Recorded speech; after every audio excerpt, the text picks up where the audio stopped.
સુરતના નાનપુરા લકડકોટમાં 3,90,00,000ના ખર્ચે બનેલ ફિશ માર્કેટને 24 ઓગસ્ટે કોઈ સત્તાવાર ઠરાવ વિના Shri Narendra Modi wholesale fish market નામ અપાતા વિવાદ સર્જાયો હતો.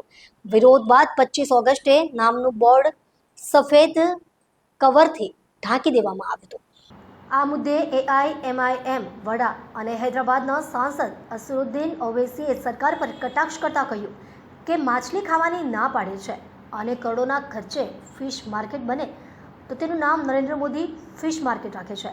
તેમણે ખાણીપીણીની વ્યક્તિગત પસંદગીમાં દખલ ન કરવા અને માંસ માછલીના નિકાસ મુદ્દે પણ સરકારને ઘેરી હતી. માર્કેટનું બાંધકામ 2018માં શરૂ થયું હતું, પરંતુ નેશનલ મોન્યુમેન્ટ ઓથોરિટીના વાંધા બાદ 2020માં અટક્યું હતું. બાદમાં રિવાઇઝ્ડ NOC મેળવી કોલ્ડ સ્ટોરેજ સહિતની સુવિધાઓ સાથે प्रोजेक्ट पूर्ण कराया હતો. अब तो बोल रहे मच्छी भी नहीं खाना, अब ये मच्छी नहीं खाना, मच्छी भी नहीं खाना कहते, नहीं खाना.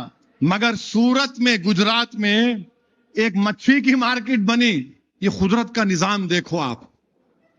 वहां क्या बोल दिए, अब मच्छी की मार्केट 3 करोड़ मोदी दिए, 3 करोड़ गुजरात सरकार दी, 6 करोड़ बन गई.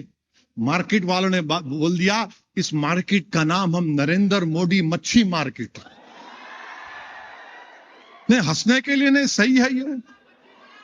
उन्होंने गल डाल के हमारे को पकड़े, उन्होंने खुद पकड़े गए. क्या क्यों बनाए भाई आप? प्रधानमंत्री मत्स्य एक स्कीम है, उसके तहत मच्छी मार्केट बनाए. अरे मैं मच्छी खाता हूं, गोश्त खाता हूं, कोई सुअर खाता, कोई नहीं खाता, आपको क्या हो रहा भाई?